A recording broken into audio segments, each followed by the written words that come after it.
परम आदरणीय सुहृद श्रोतागण, भाइयों एवं बहनों, गोस्वामी जी द्वारा रचित महाग्रंथ श्री रामचरितमानस के कतिपय व्यवहारिक प्रसंगों की श्रृंखला में अपना मंतव्य प्रस्तुत करने हेतु आप सबके समक्ष समुपस्थित हूं। गोस्वामी जी महाराज के मानस में जन जन जन की भावनाओं का, सामाजिक विधानों का, मानवीय कर्तव्यों का निरूपण करते हुए प्रभु श्री राम की महिमा का गान किया गया है। परब्रह्म परमेश्वर के अवतार श्री राम के मानवीय स्वरूप में की गई लीलाओं का बृहद विवेचन इस महान ग्रंथ में किया गया है। गोस्वामी जी महाराज मनुष्य के चिंतन, मनुष्य की सोच को अपने शब्दों में परिभाषित करने का, व्यक्त करने का यत्न करते हैं। इस संसार में, इस भौतिक संसार में प्रत्येक प्राणी का अंश उस परब्रह्म परमेश्वर ने पूर्व में ही निर्धारित कर दिया है। जिसका जो भाग्य है, जिसके अंश में जो कुछ लिखा है, उसको वही मिलेगा। कर्म की प्रधानता है इस भौतिक जगत में। कर्म ही फल प्राप्ति का माध्यम है, साधन है।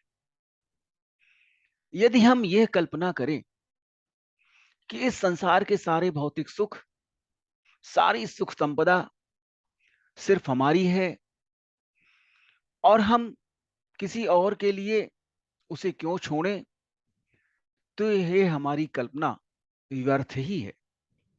गोस्वामी जी महाराज ने श्री रामचरितमानस में इस प्रसंग का बेहद विशद और रोचक विवेचन किया है। गोस्वामी जी कहते हैं, वैन तेय बलि जिमि चह कागू, जिमि ससु चहय नागयर भागू, जिमि चह कुशल अकारन को ही, सप संपदा चहय शिवद्रोही, लोभी लोलुप कल कीरति चहई, अकलंकता की कामी लहई, हरिपद विमुख परम गति चाहा, तस तुम्हार लालचु नर नाहा। लालच किसी भी मनुष्य के लिए पाप के समान है। लालच का अभिप्राय है कि किसी के अंश को, किसी के भाग को बलात् ग्रहण करना या प्राप्त करने की चेष्टा करना। इस संसार में सब कुछ सबका नहीं है और न सबको सब कुछ प्राप्त हो सकता है। यहां तक कि मनुष्य का जन्म जब होता है, इस धरती पर मनुष्य जब आता है, तभी उसके पूर्व ही उसका अंश निर्धारित कर दिया जाता है, उसका भाग्य निर्धारित कर दिया जाता है कि इस संसार में उसे किस प्रकार के कार्य करने हैं और इस नाट्य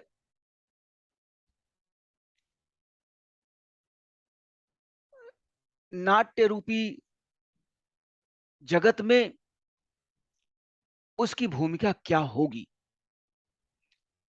मनुष्य प्राप्य वस्तु को प्राप्त करने के लिए यत्न करता है, कर्म करता है। जिस प्रकार से गरुड़ के भाग्य का हिस्सा कौवा नहीं खा सकता है। कौवा चाहे जितना यत्न कर ले, लाख यत्न कर ले, लेकिन गरुड़ के भाग्य का हिस्सा कौवा कदापि नहीं प्राप्त कर सकता है। गरुड़ तो भगवान विष्णु का वाहन है। कौवा चाह करके भी भगवान विष्णु का वाहन नहीं बन सकता है। यह सुनिश्चित है कि कौवा लाख यत्न करे, लेकिन वो भगवान विष्णु का वाहन नहीं बन सकता है। उसी प्रकार से खरगोश शेर नहीं बन सकता है। खरगोश कितना ही साहसी हो जाए, कितना ही पौरुषवान हो जाए, कितना ही बलशाली हो जाए, लेकिन वो शेर का मुकाबला नहीं कर सकता है, और न शेर की तरह से उसका आचरण हो सकता है। इसी प्रकार से बिना कारण ही क्रोध करने वाले लोग कब तक अपनी कुशल क्षेम रखने में कामयाब हो सकते हैं। अकारण क्रोधित होने वाला मनुष्य कहीं न कहीं अवश्य ही समस्याओं में घिर सकता है। अकारण क्रोध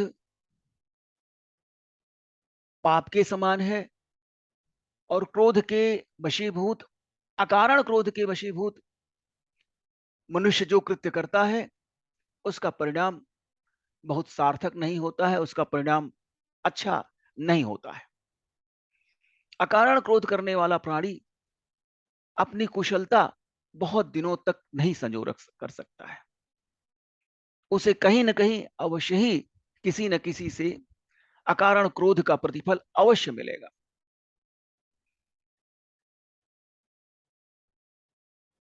ईश्वर से विरोध करने वाला, ईश्वर के प्रति दुर्भावना रखने वाला प्राणी यदि धन, ऐश्वर्य, संपदा की कामना करता है, लोभी और लालची मनुष्य कभी भी यदि प्रसिद्धि की कामना करता है, प्रसिद्धि प्राप्त करने का यत्न करता है, तो ऐसा व्यक्ति अपने मकसद में, अपने उद्देश्य में कभी भी कामयाब नहीं हो सकता है। कामी व्यक्ति जो काम में आसक्त है, अहरनिश काम में आसक्त है, वो लाख यत्न कर ले, लेकिन उसे कलंक तो अवश्य लगना है। वो कलंक रहित रह ही नहीं सकता है। ईश्वर के प्रति श्रद्धा एवं उनके श्री चरणों से विमुख व्यक्ति यदि मोक्ष की कामना करता है, तो उसकी कामना कभी भी सार्थक नहीं हो सकती है। निष्कर्ष रूप में हम यह कह सकते हैं कि इस संसार में, इस भौतिक जगत में सबका भाग सुनिश्चित है, सबका कर्म निश्चित है। किसी भी प्राणी को जो कुछ भी मिलने वाला है, वह पूर्व निर्धारित है, लेकिन पूर्व निर्धारित फल को, पूर्व निर्धारित लक्ष्य को प्राप्त करना कर्म से ही संभव हो सकता है। हमारे भाग्य में कुछ लिखा है, लेकिन हमने कर्म नहीं किया है, तो वह फल हमें प्राप्त होने में कठिनाई होगी। इसलिए हमारे अंश में, हमारे भाग में जो निर्धारित फल है, जो प्राप्य है, उसे प्राप्त करने के लिए हमें कर्म करना चाहिए। कर्म से विमुख व्यक्ति कभी भी सफलता नहीं प्राप्त कर सकता है। यही जीवन का सत्य है, यही जीवन का यथार्थ है। इस यथार्थ से हम पीछा नहीं छुड़ा सकते हैं, हम अवमुक्ति नहीं प्राप्त कर सकते हैं। कर्म करते हैं, फल की इच्छा कर्म करने से अधिक होती है, फल प्राप्ति की कामना हमारे कर्म में निहित होती है। इसीलिए जब हमें अपेक्षित फल नहीं प्राप्त होता है तो हमें पीड़ा होती है, दुख होता है और हम ईश्वर का दोष देते हैं, ईश्वर के विधान का दोष देते हैं, ईश्वर पर पक्षपात करने का आरोप लगा देते हैं। यह मनुष्य की विडंबना है और यह हमारा दुर्भाग्य है। इस संसार में जो भी प्राणी जिस भी कार्य के लिए आया हुआ है, उस कार्य को ही उसे करना है, क्योंकि ईश्वर ने यह विधान दिया है। ईश्वर के इस विधान को नकारना सहज नहीं है।